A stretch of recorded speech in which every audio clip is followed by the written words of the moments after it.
બહુ પેરેયો કાઢ્યા છે પાર રે, અક્ષરધામે જવા આવાર રે. બહુ રીત્ય કરી બહુ નામી રે, આપ્યા સુખ રાખે નથી ખામી રે. જે અર્થે અક્ષરથી આવ્યા રે, સંગે મુગત સર્વે લાવ્યા રે. તથા પર છે તે હર કરવા રે, કયો એ ધામ બહુ જન તરવા રે. કૈકા કરશે દર્શન આવી રે, કૈકા પૂજશે પૂજા લાવી રે. કૈકા જોડશે આવીને હાથ રે, તે તો થઈ ચૂક્યા છે સનાત રે. બેઠા માથેથી મટાડી બીક રે, ફરી બેસશે ધામમાં ઠીક રે.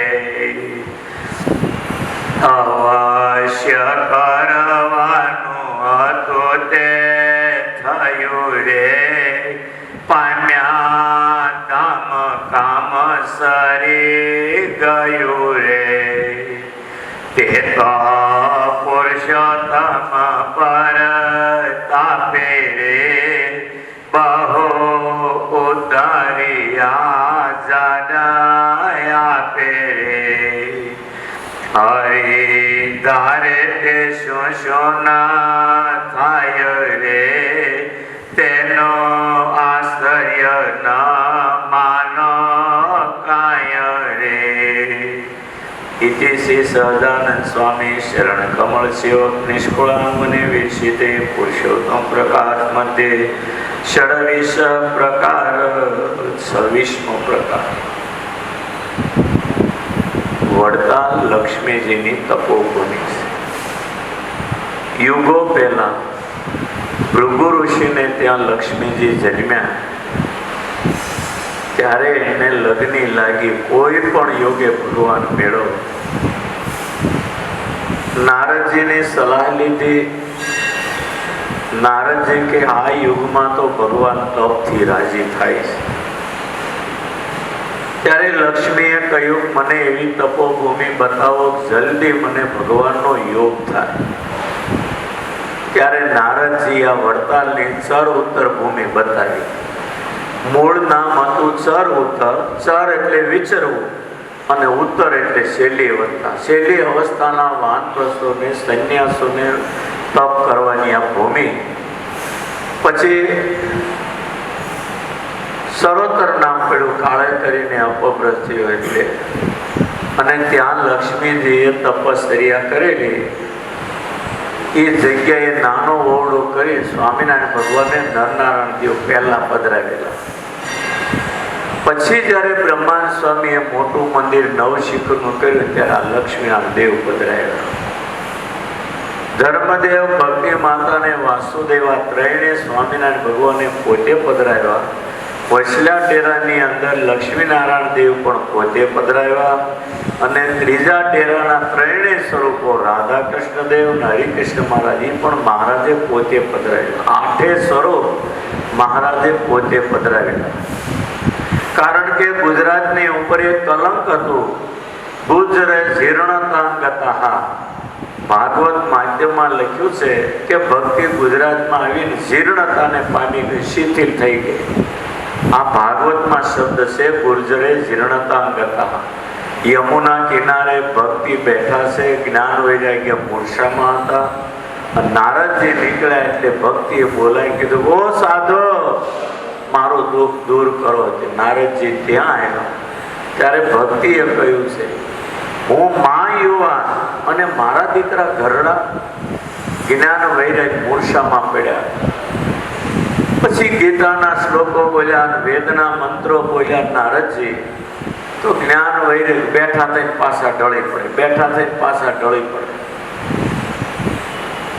પછી નારદજીએ કહ્યું કે આ તો ભાઈ યુગ બળ છે, કાળ અને યુગનું કારણ છે, પણ તમે ધીરજ રાખો. પછી જ્ઞાન વૈરાગ અને ભાગવત સંભળાવ્યું ત્યારે ત્રણેય જણા યુવાન થઈને નાચવા લાગ્યા અને ગાવા લાગ્યા, શ્રી કૃષ્ણ ગોવિંદ હરે મુરારી હે નાથ નારાયણ વાસુદેવ.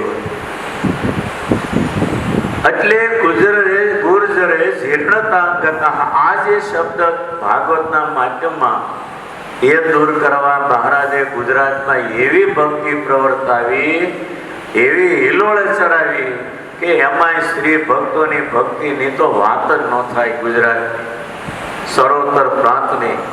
પણ એટલે નિષ્કુળાન સ્વામીએ પાછું ગુર્જરે જીર્ણતા ગતા એ જે ભાગવતમાં શ્લોક હતો એના સમાધાનમાં પછી ગાયું, ભક્તિ ભલી ગુજરાતમાં એવી આજ નહીં ત્રિભુવન.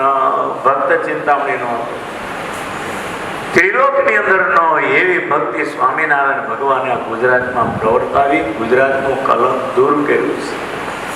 એટલે વડતાલનો મહિમા છે ને અપાર છે.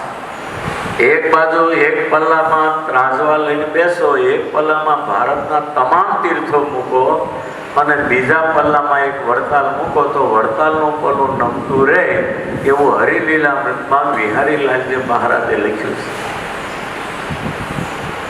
આ મહિમાનો સંપ્રદાય છે.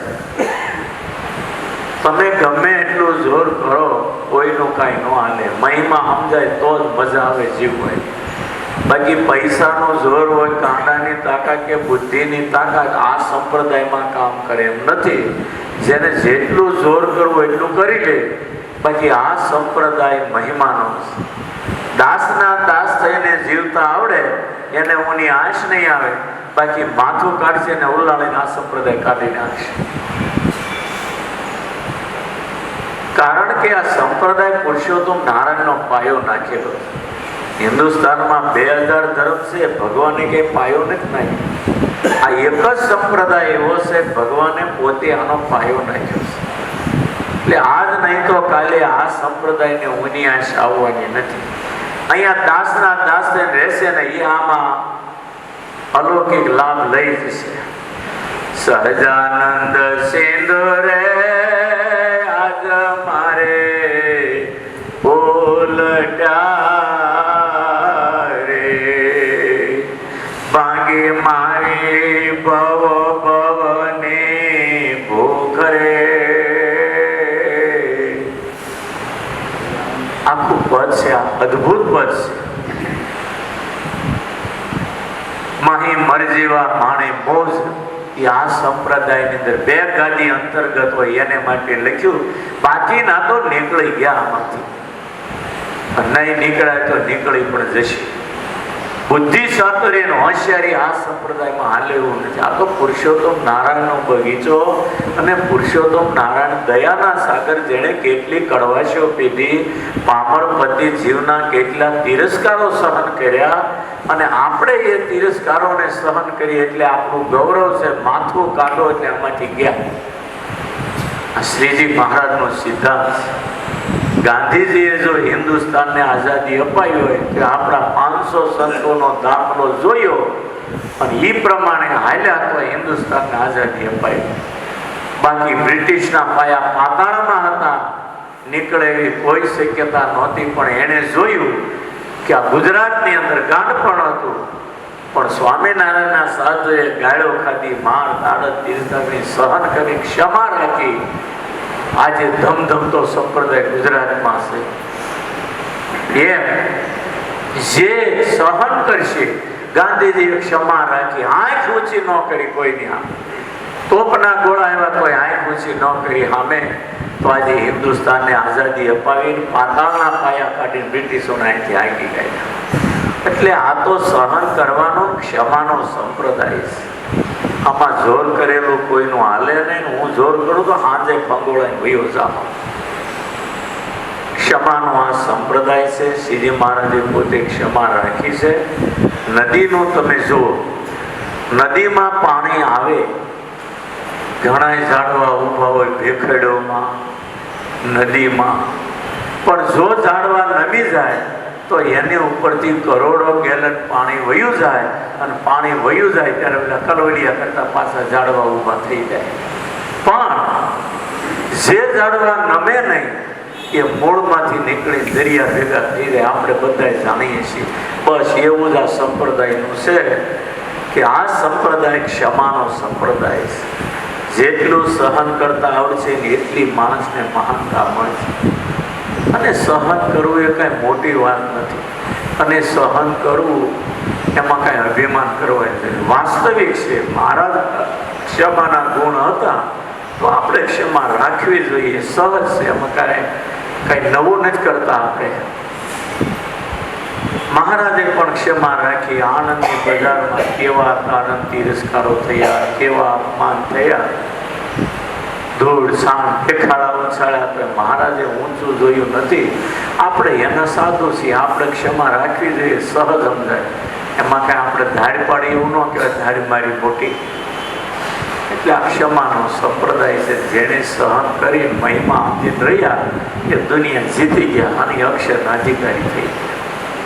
બાકી તો પુરુષોત્તમ નારાયણનો ઈશ્વર તો એવો જ હતો કે કોઈ આમાં હાથ જોડે બોલ્યો સ્વામિનારાયણનો બોલ્યો તો બહુ સારો છે. ખાલી આટલું બોલીને આંગળી સીધે એ જીવનું કલ્યાણ કરવાની જવાબદારી સ્વામિનારાયણ ભગવાને લીધી છે. આમાં કડી ગઈ પણ મને હારી એકદમ આ વસ્તુ ભૂલાઈ એ ગઈ નહીં એવી કડી આમાં. એટલે ભગવાનની છે ને ઈચ્છા જેવી છે. બહુરે બહુનામી આજકા શુક્ર દર્શન આવી રહે, કંઈક પૂછે પૂજાવે, કંઈક જોડશે આવીને હાથ એ તો થઈ શક્યા. કંઈક જોડશે આવીને હાથ રે તે તો થઈ ચૂક્યા છે સનાથ રે. કંઈક જોડશે આવીને હાથ. વાહ વાહ, આ સ્વામિનારાયણ કહેવા પડે. બસ આટલો ગુણ લે છે ને હાથ જોડી. મહારાજ કે સના થઈ જશે એમાં હું માલિક, હું એને મારું માપી દઈશ. એટલે મહિમા ઉપરની વાત છે. બાકી આમાં આપણું ડાપણ કાંઈ હાલે એમ નથી. અને આપણે ગજમાંથી હજી પૂણી ખાતી નથી. એટલે આપણે કાંઈ માથું ઊંચું કરો છો આપણને કંઈ ખબર જ નથી પડતી. આ તો ઠીક છે, થોડીક વાર સમજાય તમને કહીએ છીએ. બાકી આ સમજવું ને એ તો બહુ મોટી વાત છે. એની મોટે પર તમે જુઓ તો કલ્પના ન આવે. કરોડો દેવતાઓ જેની ગણતરીમાં નહીં, એમાં આપણી ક્યાં ગણતરી થાય. આ તો દયાળુ છે. અણધાર્યા આવી ગયા બ્રહ્માંડમાં અને આપણને ઓળખાઈ ગયા કે આ બહુના પૂર્ણ છે. એ ભગવાન જાણે. આપણે બધા હળદર ગાંઠીએ ગાંધી થઈ ગયા છીએ. બાકી સ્વામિનારાયણ ભગવાન ઓળખાવા એ થોડા પુણ્ય બને નહીં. અને પૂર્વેના ઇતિહાસોમાં જેણે બલિદાનો આપ્યા એવા ઘણાયના નામ આપણે જાણીએ છીએ ને. એ મહિલા આમાંથી કોઈક જન્મેલા હશે પણ આપણને ખબર નથી. એ મહિલા કોઈક હશે ને આજે પણ આ સંપ્રદાયમાં હશે પણ આપણને ખબર નથી. એટલે અંધારા માંદરું કૂટાયા કરે છે. હરિભગતની સાધુની આપણને કિંમત નથી. બાકી એ જે ઋષિ મુનિઓ હાથ ગાળી ગયા, રાજાઓ રાજપાટ છોડી હિમાલય હાથ ગાળ્યા, એ બધા આ સત્સંગમાં જ આવ્યા છે. પુરુષોત્તમ નારાયણે એને આવકાર્યા છે ને એ જીવને સુખ દેવા બોલાવ્યા સત્સંગમાં. એટલે જન્મ લઈ સત્સંગી થઈને આજે સત્સંગને ભજન કરે છે. કદાચ ફાટલ ગુસટ હોય અને બીજો ગુસટ સીવડાવવાની તેવડ ન હોય, પણ પૂરો જન્મનો કોઈ પૃથ્વીપતિ રાજા હોય અને એને હજારો યજ્ઞ કરીને બ્રાહ્મણોને એટલા દાન દીધા, બ્રાહ્મણોએ દક્ષિણા ઉપાડી શક્યા ન હોય, એ આ જન્મે સત્સંગમાં તેને પુસ્તક લાવવાના પૈસા ન હોય. સહેલો જન્મ કરાવો હોય, મહારાજને સુખ આપવું હોય તો આ સત્સંગમાં જન્મ આપે. એટલે આ સભામાં બેઠેલા થોડા પણ વાળા હોય ને એવી તો કોઈ દી કલ્પના કરતા નહીં. અમે તમે પૂર્વનું બહુ જાજુ છે ત્યારે આ સત્સંગમાં ખેંચાય મહારાજ લાવ્યા આપણને. બાકી સ્વામિનારાયણ ભગવાનને ઓળખવા એ જેવી તેવી વાત નથી, એ ડાયરીમાં લખી લેવું. કરોડો કલ્પને અંતે આ એક જ વાર માણસનો અવતાર મળ્યો, અને હજી 250 વર્ષ પહેલા ભગવાન હતા. 250 વર્ષના ગાળામાં નજીકમાં આપણે જન્મી ગયા, એ ભારતમાં, ગુજરાતમાં, હરિભગતના ઘરમાં, અને સ્વામિનારાયણ ભગવાન ઓળખાયા ને એના ઘરમાં જે આપણે બધા બેઠા છીએ. આ નાની વાત ન કહેવાય. મહિમા સમજાય તો જ આની વેલ્યુ છે, બાકી તો કાંઈ નહીં. માનો તો અમે ગંગા માઉ, બાકી તો વહેતા પાણી છે. એના જેવું છે આ પુરુષોત્તમ નારાયણ જેવું ઓળખાય, આપણે જેવું કોઈ ભાગ્યશાળી નથી. બહુ મોટી વાત છે, બહુ મોટી વાત છે. કેટલી વાર તમને કહું, એક જ વાત છે, એની આજ્ઞા પાળવાનો ખટકો વધારે રાખવો. બસ મહારાજની જે આજ્ઞાઓ છે ને પાળવાનો ખટકો વધારે રાખવો, અને જેટલું બને એટલું ભજન એનું વધારે કરો. અત્યારે આપણે બધી વાતે હરકું છે ને આપણને બહુ કદર નથી થતી, પણ 2 આંખો ગઈ હોય તો કેમ થાય? આપણે તો આંખો હોત ને તો રોજ 5 વર્ષ આરતી કરવા જાત મંદિરે, પણ એ આંખો ગયા પછી વિચાર આવે? ઉઘાડી આંખે કોઈથી વિચાર આવે કે રોજ 5 આરતી કરવી છે? હું નિવૃત્ત છું, ઘરે વહુને નડવું, એના કરતા 5 આરતી કરવી હું ખોટી? કોઈ વિચાર આવે છે? આ નિવૃત્ત જ બેઠા છો એટલે ચોખ્ખું કહું, જેટલું થાય એટલું કરી લેજો. કાલને ભરોસે રહેતા નહીં. સાંજે અટકાયો તો વયા જવાના, અને કાલે 7 વાગે અશ્વિની કુમાર લઈ જશે. હું તમે એક જ વાત છે, સમજી જાઓ. સમજવા જેવી તક અત્યારે મોનાની લગડી જેવી ભગવાને આપી છે. મારે ઘણાયની આડે સંબંધો એટલો જ વિચાર આવે કે જો આને અંતકાળે ભગવાન ધામમાં લઈ જાય તો કામ થઈ જાય. આનો અંતકાળ ન બગડો. પછી મારો હેતવાળો હોય તોય ભલે, કે મારો દુશ્મન હોય ને તોય ભલે. વિચાર એ જ આવે કે આનો અંતકાળ જો ભગવાન ન બગડવા દે તો સારું. અને આમ તો અંતકાળે ભગવાન યાદ આવે તો જ મુક્તિ મળે, પણ અતિ ભગવાન જો દયા કરે ને તો અંતકાળની કાંઈ જરૂર નથી. એ રાજી થાય તો ગમે તે સ્થિતિમાં લઈ જાય. ધણીનો કોઈ ધણી નથી, સીધા જ લઈ જાય. કેટલાય કુસંગીઓને જેને શેરડીનો હાંઠો આપ્યો, બાબરિયા વાળનો સંઘ ગરડા જતો હતો, રસ્તામાં શેરડીના વાળવાળો ઊભો તો શેડે સંઘને જોયો. ક્યાં જાવ? ગઢડા ઠાકરના દર્શન હતા. આ 2 હાંઠા લઈ જાઓ ને ઠાકોરજીને ધરજો ને. અમે તો નહીં જઈ શકીએ, પણ આ 2 હાંઠા ઠાકોરજીને ધરજો. એ ન્યા જઈને ભગવાનને આપે. મૂળજી બ્રહ્મચારી માંદળિયા કરીને મહારાજને જમાડે. હવે એ શેરડી મહારાજે ખાધી કે ઓલાનું કલ્યાણ થાય કે ન થાય તો નક્કી કરો. 2 માંદળિયા ભગવાન જમે અને ઓલાના જન્મ મરણના ખાતા માફ થઈ જાય. આ કાંઈ નાની વાત ન કહેવાય, બહુ મોટી વાત, બહુ મોટી વાત. પછી એને અંતકાળે યાદ આવે કે ન આવે, એને લઈ જ જવાશે. વાત મોટી. આ તો કાયદા ને શાસ્ત્રના મત પ્રમાણે જાઓ તો ભરતને 3 જન્મ લેવા પડ્યા. બાકી તો ગધેડું કરી જાય તો સ્વામિનારાયણ લઈ જાઓ એટલે એની વૃત્તિ ભગવાનમાં હોય ન હોય, પણ ભગવાનને ધામમાં લઈ જવાય તો ગધેડા નહીં લઈ જાય. ગધેડાનું ભગવાનમાં વૃત્તિ હતી અંતકાળે. ધણીનો કોઈ ધણી નથી. આવી વાતો જો સમજાઈ જાય ને તો અંતકાળ સુધરતા વાર ન લાગે. ક્યાં આપણે માયાના જીવ અને ક્યાં પુરુષોત્તમ નારાયણ કલ્પના તો કરો. ચકોર અને ચંદ્રનો મેળાપ જરાય શક્ય છે? ચકોર ચંદ્રને 24 કલાક આંસુ કાઢ્યા કરે, જોયા કરે, જોયા. મારે ચંદ્રને પામવું, પામવું. પણ આપણે એને સ્વામિનારાયણ ભગવાનને બન્યું ને એવું ચંદ્રને બની ગયું ચકોરને. ચકોર ચંદ્રની સામે જોઈજો ને વિરહની આગમાં, એટલો વિરહ હૃદયમાં થતો. એ આગમાં બળી ગયું ચકોર, બળી ગયું, રાખોડી થઈ ગઈ વિરહની આગમાં. સતત ચંદ્રને મળવું, એ મરી ગયું. અને રામાયણમાં લખ્યું, ત્રેતાયુગના પ્રારંભમાં મહાદેવજી એ કૈલાસમાંથી અગસ્ત્ય મુનિના આશ્રમે જતા હતા. ચકોર પક્ષીની રાખોડી પડી અને મધ્યાહન થયું હશે ને તો તિલક તો કરવું પડે. એ ઈ રાખોડી લઈને મહાદેવે લગાડી કપાળમાં, તો કપાળમાં ચાંદો હતો. ચંદ્ર અને સકોરનું મિલન થઈ ગયું નહીં. એમાં આપણે બધા સકોર કરતા ઉતરતા છે. શક્ય જ નથી પુરુષોત્તમ નારાયણ અને આપણું મિલન થવું ને શક્ય જ નથી. પણ થઈ ગયું શક્ય. આપણે બધા જો આજે સ્વામિનારાયણની પાસે બેઠા છીએ, આથી મોટી વાત બીજી કોઈ નો શક્ય હોય પણ બન્યું નહીં શક્ય. ધણીનો કોઈ ધણી નથી. મહારાજ કેટલા જીવનું કલ્યાણ કરવા, આ વિચારીએ ને તો આપણી આંખમાં આમુડા પર ન થાય. મહારાજ જુનાગઢ ડિસ્ટ્રિક્ટમાં સાંકળી ગામે ગયા, 500 સંતો હારે હતા અને ત્યાં 12 કોશી વાવ છે. 12 કો આખો તો પાણી ઓછું ન થાય. કુવા ભાડ જેવો કુવો, તળાવ જેવો છે વાવ સાંકળીમાં. ત્યાં મહારાજ બોલ્યા, સંતો આ કુવામાં જેટલા રાયના દાણા હમાય એટલા જીવ આપણે અક્ષરધામમાં લઈ જવા માટે ખટકો રાખજો. કેટલી મોટી વાત, કેટલી દયા છે ભગવાનની, સહજ તમે કલ્પના કરો. આજે રાજકોટના કોઠારી હતા વિવેક સ્વામીએ સાંકળીમાં અત્યારે ગુરુકુલ કહ્યું છે, કાંઈ મંદિર કે ગુરુકુલ આજે સંભાળે છે.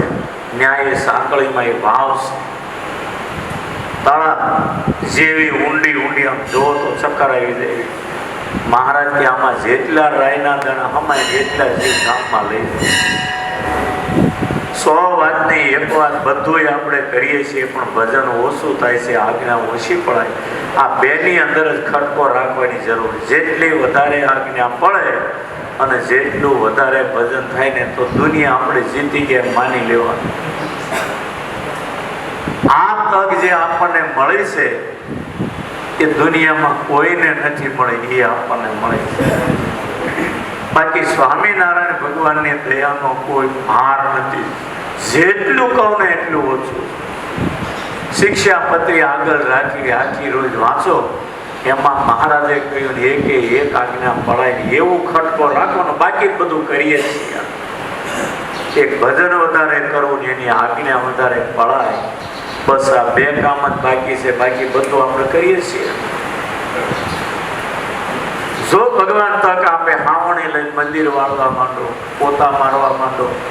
ભલે ઈર મારીને આવ્યો, આપણે છેલ્લા નંબરના બાળક છીએ ભગવાન. આપણે સાચી કાઢીને હાલવાની કોઈ જરૂર નથી.